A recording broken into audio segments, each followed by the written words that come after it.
भारत के 12 ज्योतिर्लिंगों में से एक नागेश्वर ज्योतिर्लिंग गुजरात राज्य के बाहरी क्षेत्र में द्वारिकापुरी से 25 किलोमीटर की दूरी पर स्थित है।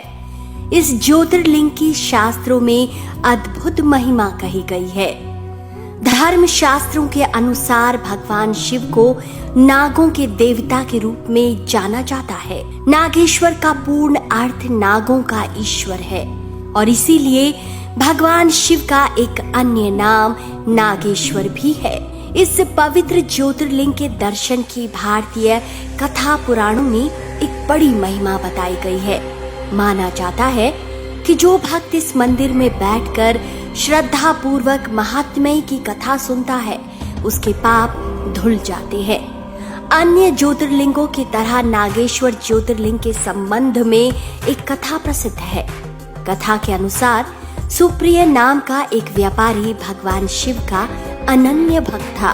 उसके बारे में ऐसा माना जाता था कि वह बहुत ही ज्यादा धर्मात्मा सदाचारी था।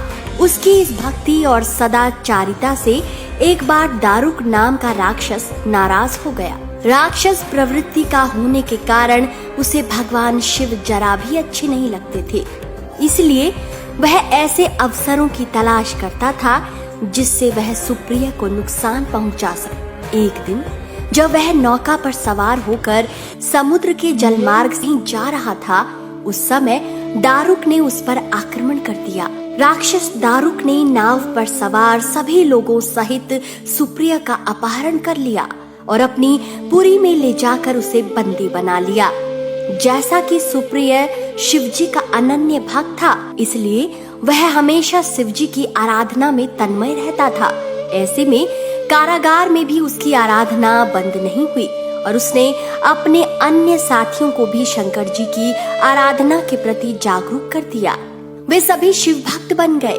कारागार में शिव भक्त का ही बोलबाला हो गया। जब इसकी सूचना राक्षस दारुक को मिली तो वह क्रोध में उबल उठा। वह व्यापारी के पास कारागार में पहुंचा।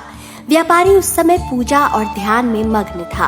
राक्षस ने उसी ध्यान मुद्रा में उस पर क्रोध करना प्रारंभ कर दिया, लेकिन इसका असर सुप्रिय पर नहीं पड़ा। तंग आकर राक्षस ने अपने अनुचरों से कहा कि वे व्यापारी को मार डालें। यह आदेश भी व्यापारी को विचलित न कर सका। इस पर भी व्यापारी अपने और अपने साथियों की मुक्ति के लिए भगवान शिव से प्रार्थना करने लगा। उसकी भक्ति से प्रसन्न होकर भगवान शिव उसी कारागार में एक ज्योतिर्लिंग रूप में प्रकट हुए।